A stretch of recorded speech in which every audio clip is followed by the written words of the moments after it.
Welcome everybody, nice to have you here. I think we are running DIGIREAL for about a year now. And we started with two ambitions/dreams. One is to build a really strong ecosystem that can actually create extended realities, digital realities.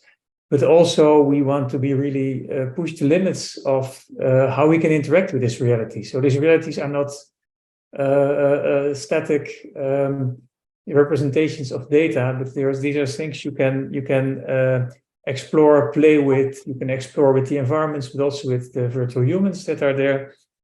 And that are two big challenges, but we also have 8 years to do this. So we have time to invest in knowledge, in relationships, and in programs.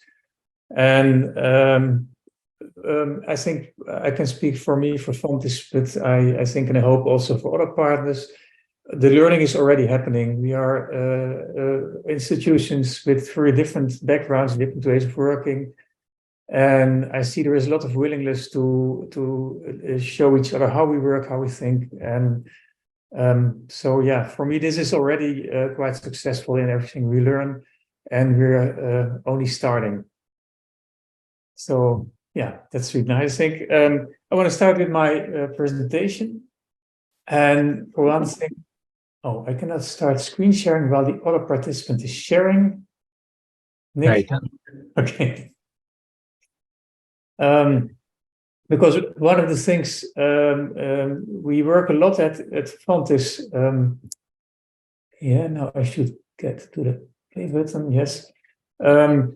We are doing a lot of projects, a lot of research, which are about interaction, but about motivation of people, about how can you really motivate people, engage people in things. And that also is relevant in extended realities. So when I talk about really smart interaction, that is beyond the usual interaction. And of course, it's in the context of digital and virtual humans in this case. There was a second speaker planned today, Bernd-Jan Witkamp, but he is floored by Corona and seriously floored, so he can really not present. What I can do at the end, if we have time to, and I think we have time, to just briefly introduce the topic he would like to present and already get some reactions from you, and I can give that back to him so he can actually, when he will present in the near future, also address the questions you have already. Okay.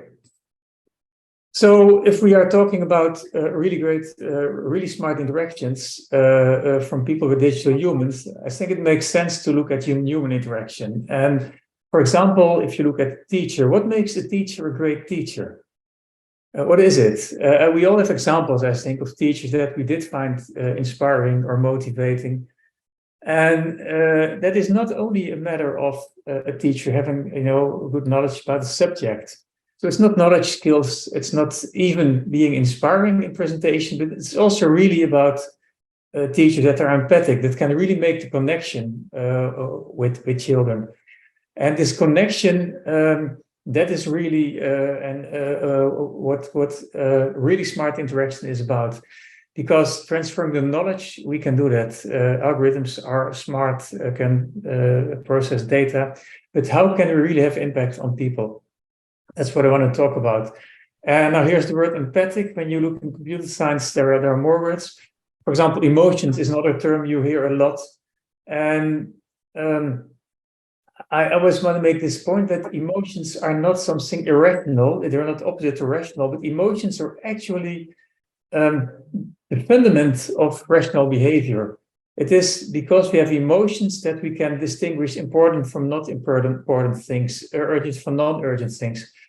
So to step up a level in the interactions, we have to also deal with the emotions, with the feelings. And I think it's a very interesting book from Johnston, who actually explains how emotions are helping us to deal with really complex situations effectively and fast, and to deal with rapidly changing environments. And of course, the world we are in today is a rapidly changing environment. And this will also play in our extended realities. Okay, before I go on, I have to introduce a few definitions, because you see in this field there are different terms used mixed. So people talk about emotions, feelings, and this is really emotions we associate with things that are significant. So it can be angry or sad or these kind of things. These are, by the way, definitions from the American Psychological Association. So it's quite a standard. So emotion is really about the stronger feelings. Empathy is actually about the ability to put yourself in the position of somebody else and to feel what another person feels. So also with the emotions. What you see in computer interaction a lot is people talk about affects, and affects are a bit broader than emotions. So affect can also, it's more subtle. It can also be, is somebody still paying attention, being focused, being bored. And in interaction, it's not just the emotions that matter, but it's also these little subtle things. And affects are always elicited by stimulus. And affective computing is the field where we actually deal with the emotions. So how can we make systems that can not only recognize the emotions, but also interpret them, have models that actually not help you to go from interpretation to a reaction. So can you actually shape the interaction with people from a computer-people interaction, including all these effects and emotions in the whole thing. So you will see these terms, they come up in different combinations, but yeah, it's really about the non-rational, non-factual aspects of the interactions. And interaction design on itself is quite an old field. It started in the 50s in airplane design, interaction design. And until now, there hasn't been much work on empathic computers. There are some research groups, there are some old models, but I think we are now in the time is right now. And I will motivate why I think we really have to address this now more than before, because there are some changes really happening. I think this is of course a very much used picture. I think we're like in the third picture, something is emerging. We don't know what it's going to look like, but it's close to emerge. And that something is really strongly defined by technological developments. And there are 4 key technologies I would like to put in this presentation here. So one is AI. AI is really developing fast now. I go into some examples there. You see in extended realities, also technology is really breaking through. We see in emotion expression, technologies are really getting further, and in emotion recognition. And emotion and affect, yeah, they're kind of, it's a continuum here. So if you look at artificial intelligence, I think you could not have avoided to be confronted with the news about GPT. It's everywhere, it's playing everywhere. Algorithms are now writing articles for us, are writing essays on high schools. And this is new. AI used to be, it was there already a lot, of course, in self-driving cars, in all kinds of installations, in Google searches. So we were using a lot of it already for quite a while, but now it actually really enters our life explicitly. So now we are working together with algorithms in this case. We're having a dialogue with ChatGPT. Can you please write this article for me with this and this qualities? And then it proposes something and you can react on that, and it can adjust. And actually, one of the things you see, the impact is that some people are panicking it. So this is the end of high school English. It's like because I think this is indicating that something is really changing now, right? This discussion, we didn't have so much like that. Some people, some organizations like New York City has blocked ChatGPT on school networks because they're so afraid that it's destroying education. They have to do something about it. But of course, you get the other side also.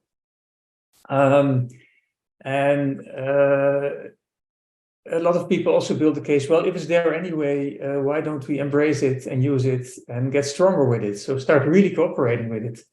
But this is, of course, beyond being a tool. This is more like a partner in working together.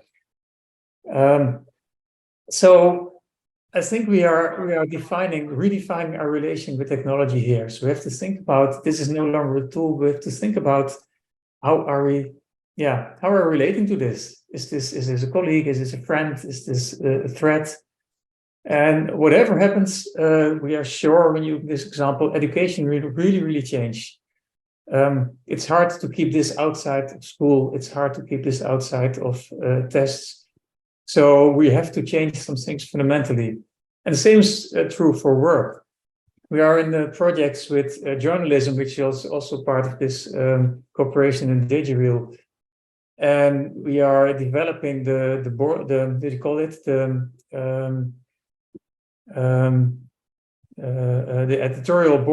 editorial room for the future, and we are designing it to include artificial colleagues, with which you can have a colleague and you can ask them, can they please write a summary or can they find this information? And here also we are redefining the relation we have with technology. And actually, when it changes education, it changes work. Probably it will also change our private lives soon, thoroughly. So this technology is really breaking through. It's changing. Then we go to extended realities. That used to be quite, for normal people, quite an inaccessible terrain, really hard. And I just give some trends here also. When you look at, this is MIT virtual reality labs. They give some trend in the technology this is from the wearables. So left, of course, you see what we have with this kind of clumsy controllers you have in your hand. Then in the middle, that's where we are now. We have, you already see, by the way, the goggles get much more small and easier wearable, but you can also see they're already putting in eye tracking, different kinds of interactions. Interaction can be measured by your hands without devices. It's already blending, so there is a camera that can blend the reality that's there with the virtual reality, so you get mixed realities. And then when you go to the very near future, we are also foreseeing that your brain waves are measured, for example. So thoughts can be input. Very different. So they're also really getting much more integrated and much easier integrated in our lives. But also when you look at virtual humans, this is the Unreal Engine, and I'll just show it in a little bit. I could be one of many.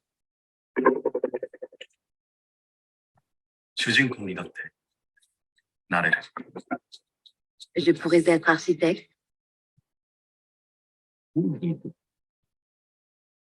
Quizá un artista.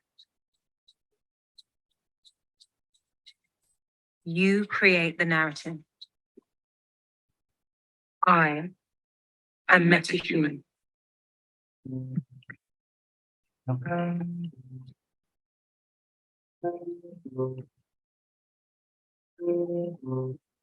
I think what you see here, that we reach the point where the virtual humans are so good.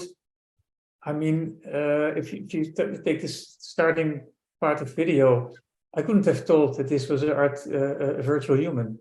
It's completely convincing. And the tools, you design it. Our students are building virtual humans. Students at BUAS are building virtual humans. So the ability to build virtual humans and to make them really believable has increased incredibly. So then there is another area where I said the effect recognition, the sensing of emotions. This area, there also technology gets very accessible. So to give a few, we have eye tracking in our goggles. We have emotion reading even in the goggles, but also outside of the goggles. We can analyze, and vocabulary is just one of the things we can analyze in your tone of voice. We can analyze all kind of feelings and emotions and affect, actually, not only emotions. And we can use that in the interactions. We can, if we add wearables, and these are all things, by the way, we are just doing even in student projects for a semester, we are doing this. So it's really accessible. We build games with this. We can monitor your heart rate and your heart rate variability, and we can look at stress, and we can look at focus, these kind of things.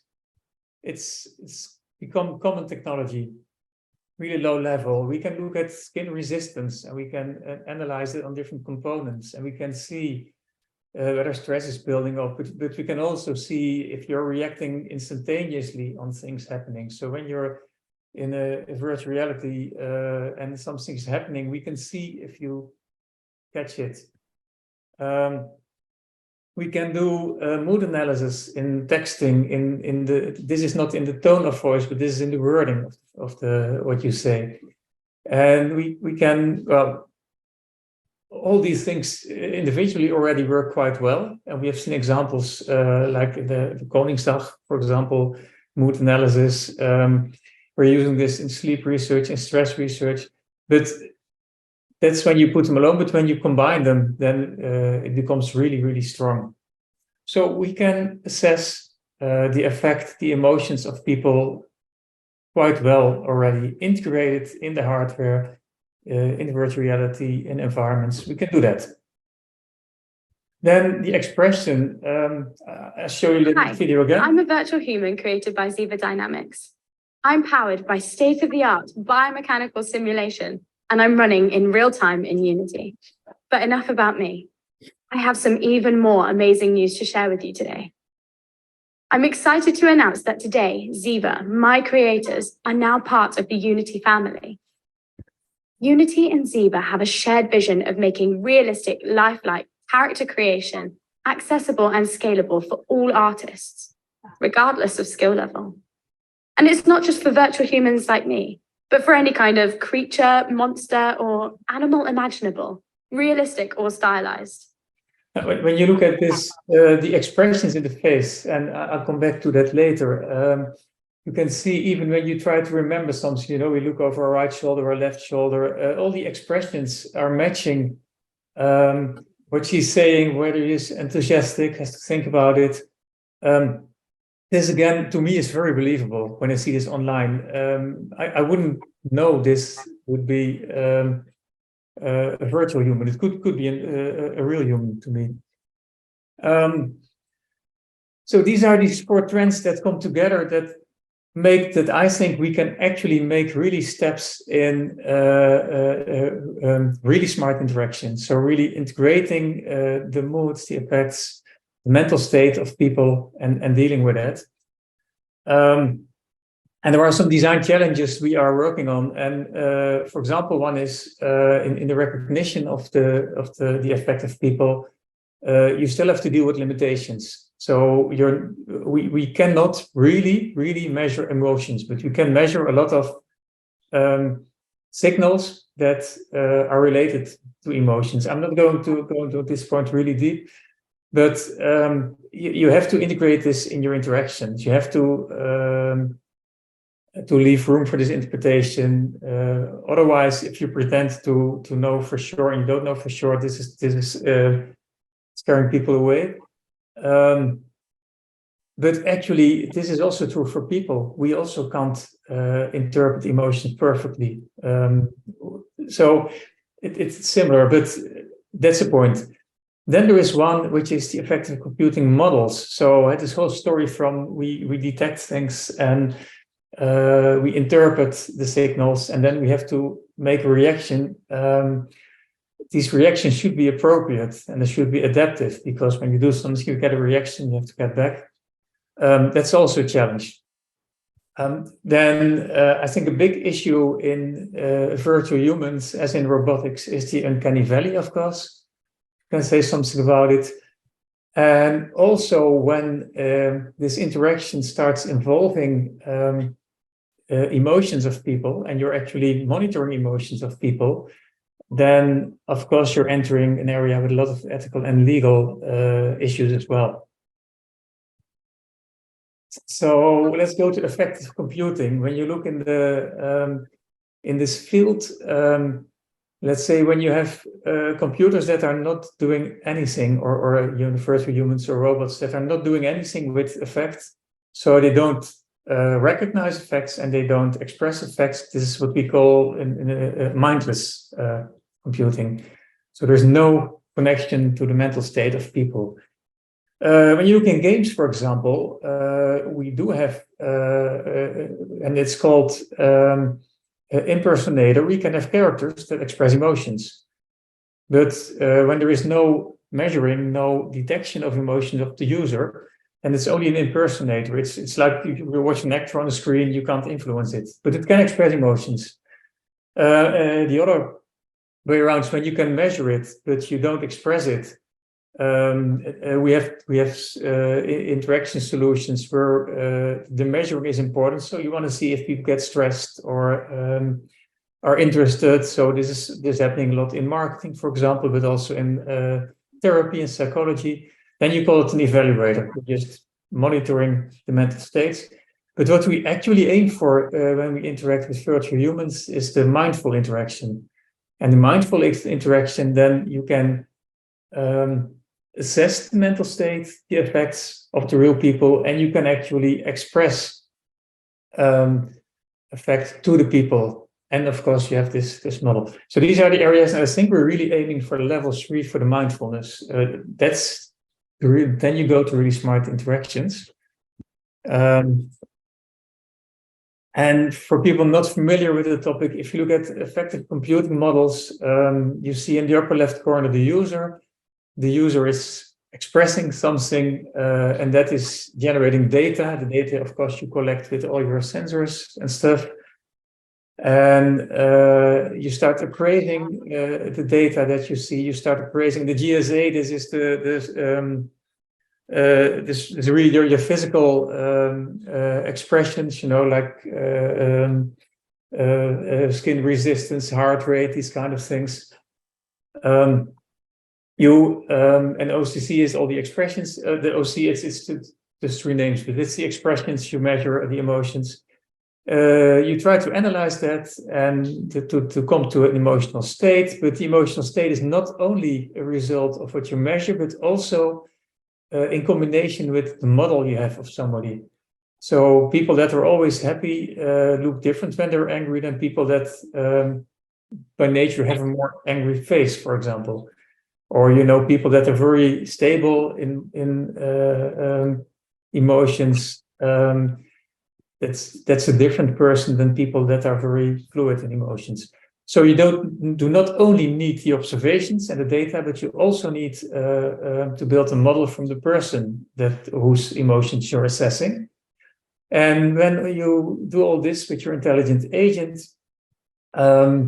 then this agent could express with the right models, could express these emotions. These expressions are seen by the user, and the whole loop is closed again. The user reacts on it, and then you can update your model. So the model has to learn to interact with the person.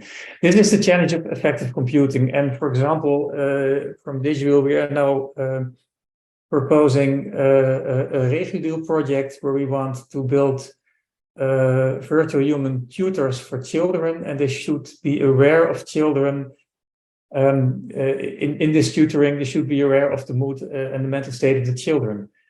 And it really helps if you build a model of an individual child that you know how long it can be focused, concentrated, and you don't have to start measuring from 0 every time again. So you have to build this model. So this is a challenge we are facing in that project. Then there is the uncanny valley. And it is Masahiro Mori once came with that. So when we have very industrial robots, it doesn't elicit any feelings with us. When we have cute toy robots, we like it, it's nice. But then when they start looking like real humans, then suddenly we find it eerie and strange. And that's called the uncanny valley. And then when it's a real person, a real healthy person in the upper right corner, then we have affinity again. So the thing is that when the interaction gets higher level and the avatars or the virtual humans or the robots start looking more like people, then there comes a point where it doesn't work anymore. And maybe to illustrate it, here are some pictures of people, and you can see when you look at these people, then most of these, they are just not right. There's something strange about it. And when they start behaving like people, then maybe you don't feel comfortable. And this is aesthetic, but you have to, of course, when you interact with virtual humans, you have to see it, to see the living interactive virtual humans. So this is the uncanny valley, and we saw already before some of these animations of virtual humans that are really convincing, so you don't notice it anymore. But that was only in presenting. There was no loop, there was no interaction feedback or anything. And it's interesting that the uncanny valley can actually be measured in the brain. So when you put people in an MRI scanner and you show them, these kind of images, then you can see that in the brain, the parts that normally process social cues, facial expressions, bodily posture, these kind of things, these areas in the brain start lighting up.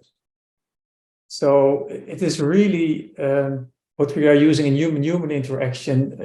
The same parts of the brain are addressed here, but they notice that something is wrong. So the uncanny valley is there.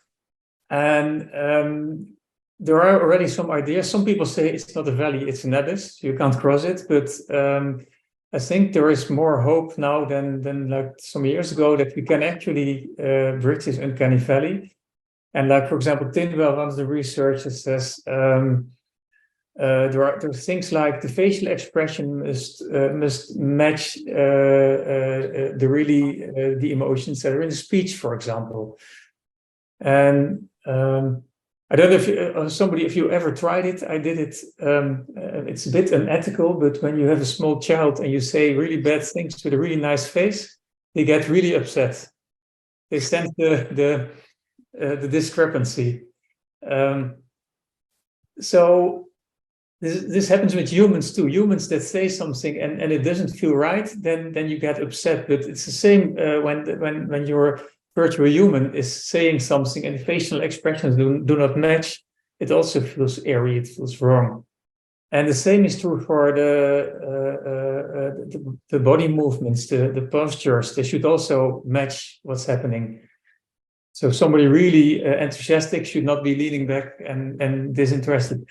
But I think we can do that. We have technology now to start doing that. And I just for virtual come humans back like to this me, very briefly. but for any kind of creature, monster, or animal, imagine just for virtual human. So I showed this before, but it's looking over the shoulder. I just want to stress it again.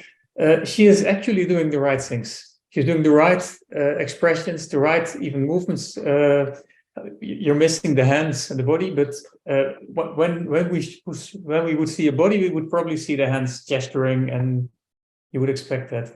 So I think we can do that already. But then when you do this, you get to the point where we are making technology that is very sensitive to our emotional and mental state. So this technology is actually able to assess our mental state continually. And if you want real effective computing, so the loop should be closed, then it can also learn how to influence your mental state. So the negative connotation of that is manipulate. The positive connotation could be motivate, for example. I see there is something in the chat. I cannot. Okay, nothing there. So once you have technology that is observing you all the time, interpreting your thoughts, and is influencing what you're thinking or doing, this is of course sensitive, I think. And it's the same with everything, of course. This is, I think, with every technology, but this is just next stage. there is the good and the bad side. So we have really examples where we can help people to change behavior, but when you look at, I think it's the dream from a lot of companies to influence your buying behavior, so they can really sell more to you, and if they know how to manipulate you, they will definitely do this. This is probably the dream of Google to do this, because that's their whole earning model, to sell that. So that's what I would like to do now with you to discuss this. So, because I really believe when you want to have really effective, smart interaction with computers, with algorithms, with virtual humans that are smart enough to work with you on a good level, then the only way it's going to work, I think, is when they are effective. So when they are able to interpret your behavior. So like this example we want to do in the Regio deal, when we have virtual tutors for children, the only way they can really help these children is if they get sensitive to the mood of the children, the emotion of the children, etc. So there is a need. But on the other hand, if we have technology that is observing you all the time, that looks into your soul, you could say, and that is able to influence this child for motivation, but also is, for example, yeah, that's quite something, I think. So I'm curious about your ideas about this. Would you be open to have technology reading your emotions and supporting you in maybe behavior change, help your lifestyle, learning something? So I would really like to have some reactions to that. How many people are we? You're 25. Okay. Is it, well, do we have to do this by chat, or do we have to do this by... Normally we ask them, like, do you guys have any questions? And then people raise hands and give their questions. They can also post their questions in the chat, and I will make sure that they will be heard. Yeah. Thank you, Mark. I have a little bit more about the Bernd-Jan's presentation, but I'd like to start here first. So anyone?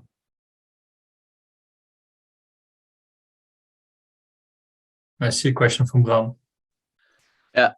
Yeah, very interesting talk. Sorry I joined in a bit later, meeting ran late. I also, sorry that I don't have a webcam because of that laptop, but I think it's a very interesting talk. And the first point, to be effective, really smart interactions need to be effective. I think definitely they need to be effective. But one thing I also think regarding my knowledge of background in cognition is that to have cognitive computing, the computer or the AI needs to have some kind of motivation, because what we also have as humans, we always have some kind of goal, whether it's to indeed buy that product or I don't know, respond to somebody or please somebody. That is sort of like what drives our intelligence and our goal setting. So I think we definitely need to be effective, but I think the computer also needs to be able to, in some way, to make very smart interactions, need to be able to set its own goals in a way.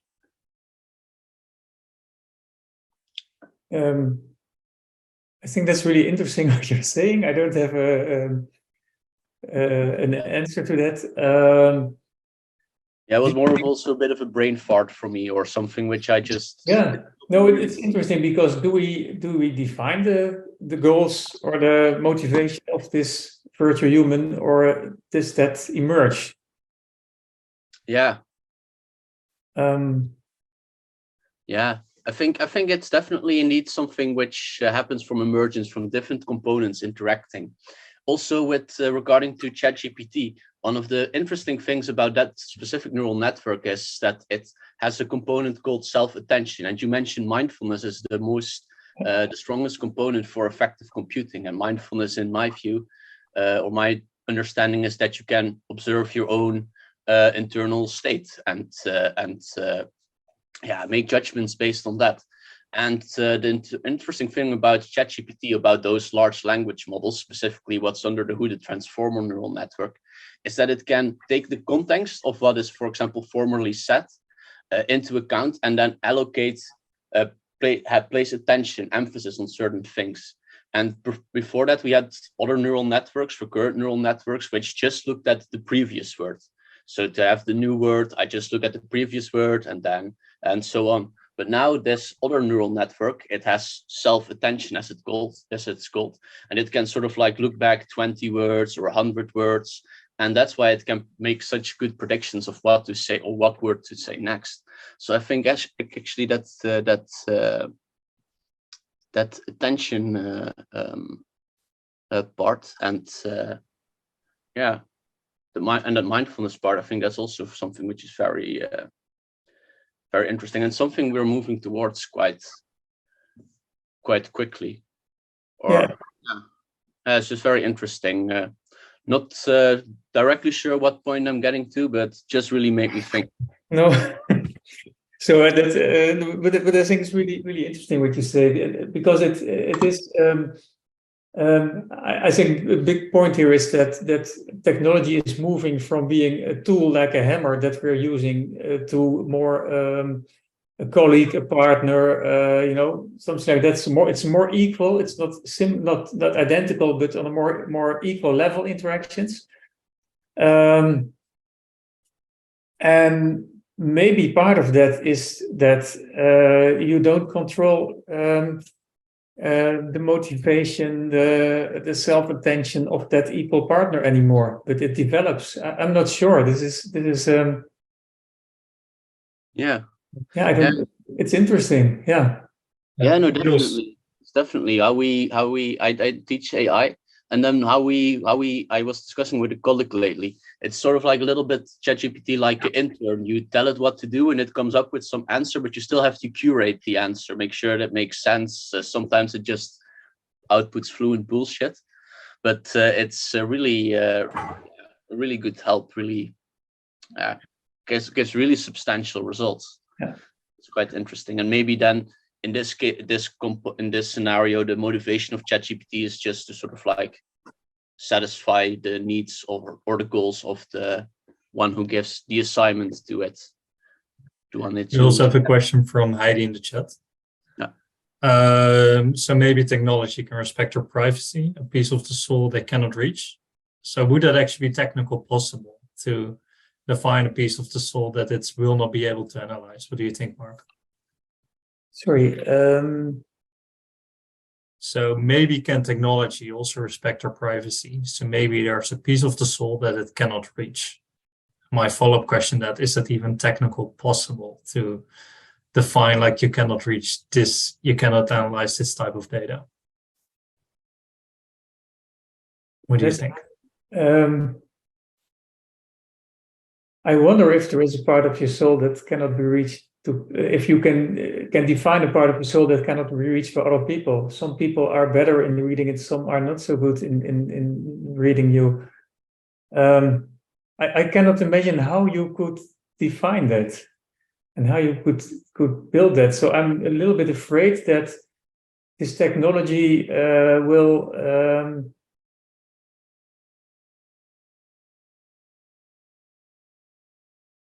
it's either everything or nothing. Yeah, well, no, because what the technology does, of course, is look at the expressions you have and build a model build a model on that, as we people do, I think, in a way. So we have models of people. We think that we know how people, individuals. We know how their mind is made up somehow. So basically, I think when we look at this effective modeling computing model, then you see that there is a learning algorithm, machine learning, whatever, inside that actually learns to know you and interpret you and predict better. But it's of course never completely transparent how this model is built and how it works. So it will build probably when you work with this kind of virtual humans more than occasionally, then it will build a model of you, and it will but I don't think this is explicit and you can explicitly define it. So it will build a model of you, and maybe that model is better or worse. I don't know, more appropriate or less appropriate. But I find it hard to understand how you could shield a part of your soul or something. I don't know. I guess there are deeper layers in everyone, deeper motivations that are not so visible from the outside for humans nor for technology. Yeah. It's Also a question from yeah. Margriet. Like, is it trust we want to build, or better to build knowledge, which leads to trust, but also a healthy suspicion against the dark side of technology? So is it knowledge or trust? I think you have to define trust. If trust in the technology, I think that's not possible. But trust in specific virtual human you're working with, I think that's possible. And there are things like explainable AI, so you can make things more transparent. You can make explicit how certain interpretations, what things are weighted in certain interpretations, for example. So I would distinguish here trust in individual implementations of virtual humans versus trust in the general technology. I would not easily trust this technology being in every street and every room. Is that an answer or not? For me, it is. I hope it's also for Margriet. Yes, Igor, you also raised your hand. Yeah, I'm a little bit older, and in my earlier days of my career, you had something which was called technology assessment, and that was basically trying to understand the interactions between new emerging technologies and society and the risks associated with it.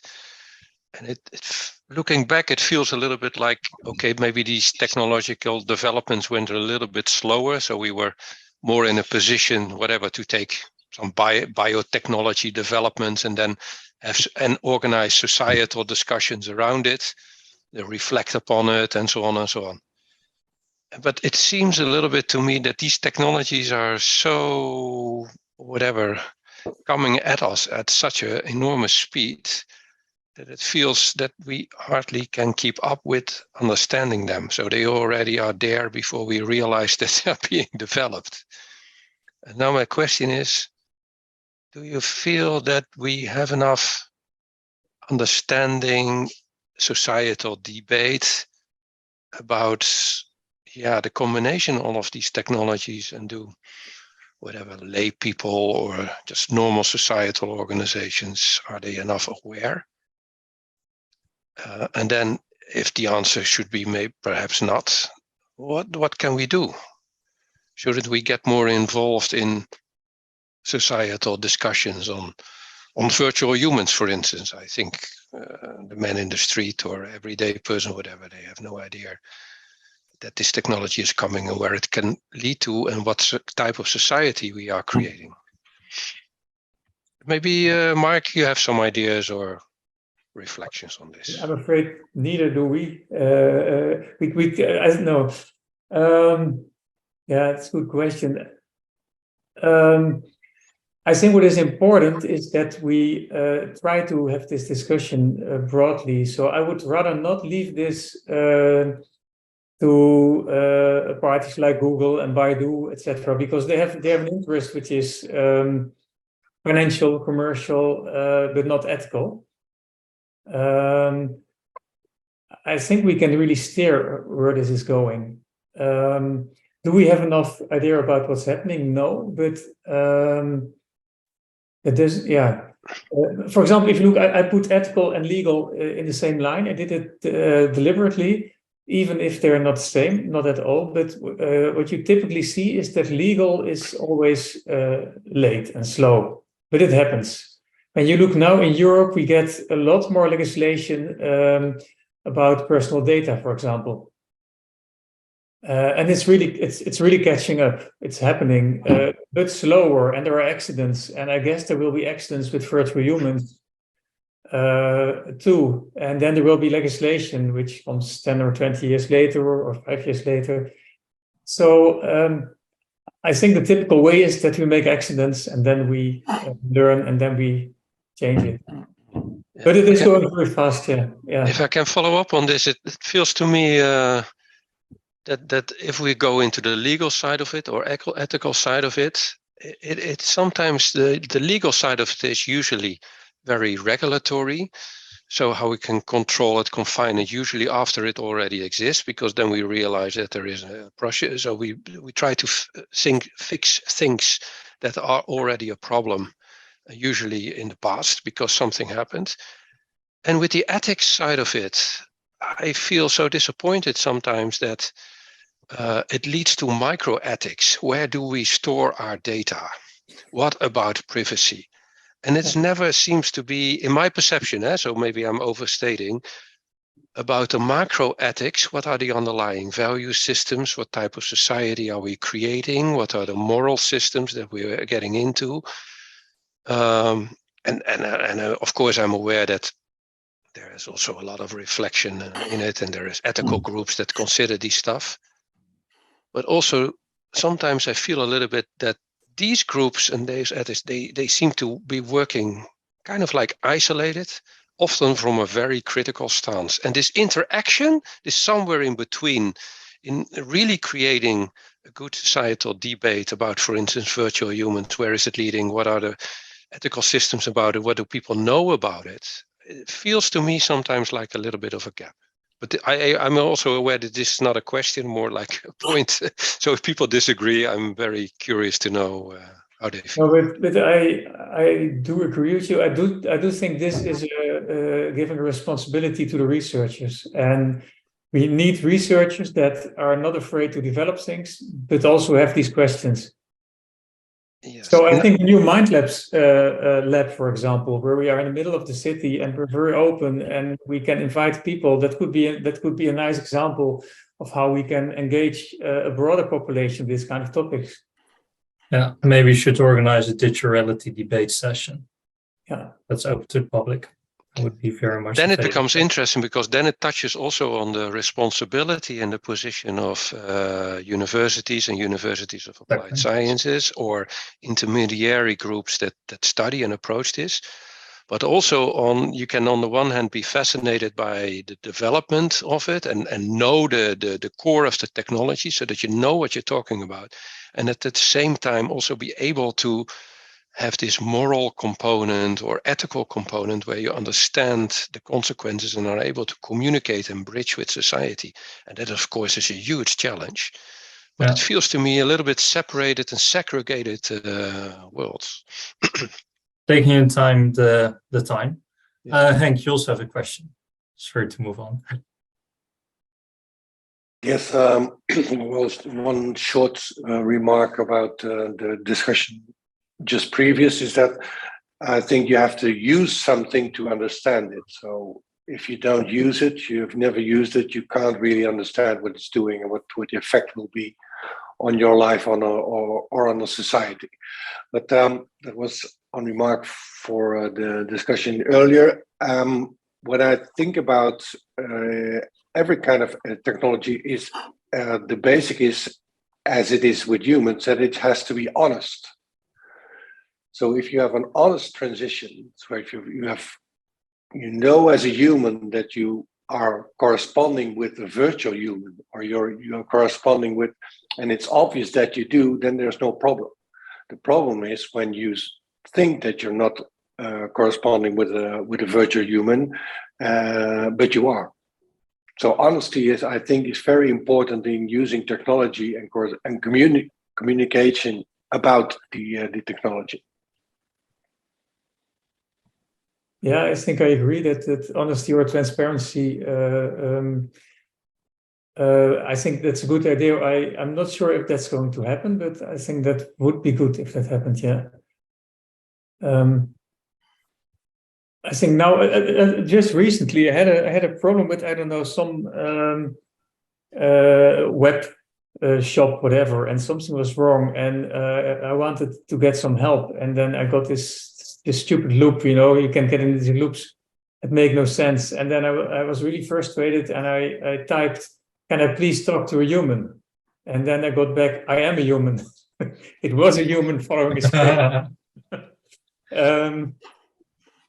So I think I agree with you, Hank, that this could be a good principle, that it's always transparent with what you do.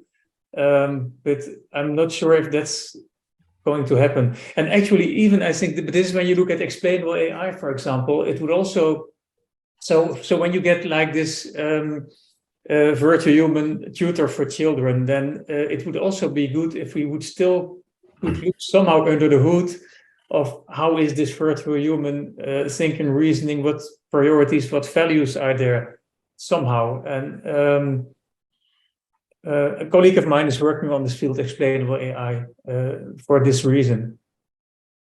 You don't want the computer to decide something and have no clue about why or how. Yeah, I think. Frank, you also have a question. Yeah, it's quite a little remark on ChatGPT. I think that sometimes there are cases that ChatGPT created new text that wasn't necessarily true. And I think that new AI tools will be developed that checks the truth of text of GPT.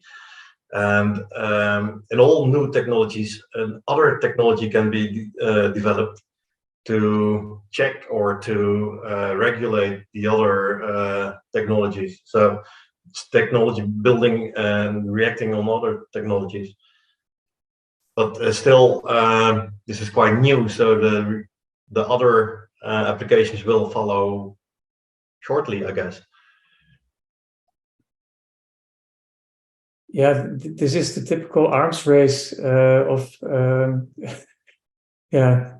You make something and then you try to verify it, and yeah. So I know ChatGPT. It was just in the news. They made some algorithms that could tell you whether it was ChatGPT text or not, but it only worked in 20% of the cases and not the rest. So they will improve that, but ChatGPT will also improve and get more natural and more so less detectable as being artificial, I guess.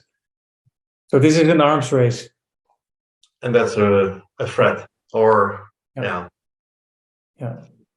I think this plays in a lot of areas. When you look at fake news or fake videos, that also, I think it's Microsoft. They need like a few seconds of your speech to mimic your voice and let you say anything they want you to say. So when I see a video of you saying something, can I trust it or not? I think we need to build trust there too, and to have transparency there too. Yeah. So we have also a question from Jacques that I think is quite interesting. He states that if you want to build a relationship with someone, you also need to have like an interaction with each other that's beneficial for both. Is that also the case if you interact with a virtual human? If you really want to build trust, if you really want to build a connection, do you really just that relationship needs to be mutual beneficial? Does a virtual human care for that? Or only the humans maybe? What do you think? I think it's true. I think, well, it depends, of course. So when you go to a shop and you talk a human selling you something, you don't build trust. You just go to the shop and get advice. And that's the same for a virtual human, that you only need incidentally. But you can imagine when you look at the future of healthcare, that you get a very personalized robot or bot or whatever, or virtual human that really gets to know you and gets to know how it can support you in the best way. And then you have to build trust, I think.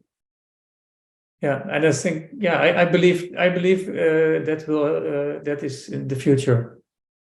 Yeah, what will the virtual human get out of that if it's indeed mutual beneficial?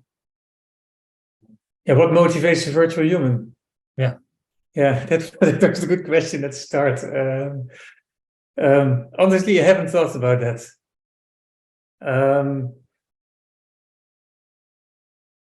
Yeah, I know if I have to associate, you have like the robot laws from Asimov, and there are a lot of things described there. So what do we build into the virtual human that motivates the virtual human? Yeah. We have to define that. And we have seen actions with that too, by the way, with algorithms that were trained with the wrong words and became totally racist or whatever because they got the wrong training sets. So, Yes, indeed. So we have 4 minutes left. I would like to close this question round, and always like how much interaction there is because we are never short of questions, and that's been the case in all these sessions so far. So keep up that. For me, this is super valuable. But Wim van der Maas, who really likes to explore possibilities to cooperate within the DIGIREAL project with their proctorate on interactive technology. They are developing an app that can read facial reactions to a situation in which I am challenged in an aggressive way by another person. So they would like to see how does that app read emotions, and maybe we can find ways to collaborate. This is something that could be very interesting to pick up together. I know they also work a lot with Fontes students. So yeah, I think we're definitely open for it. Right. Yeah. Here we have it. Okay, 3 minutes left. Is there a very, very last question, or are we going to close this meeting?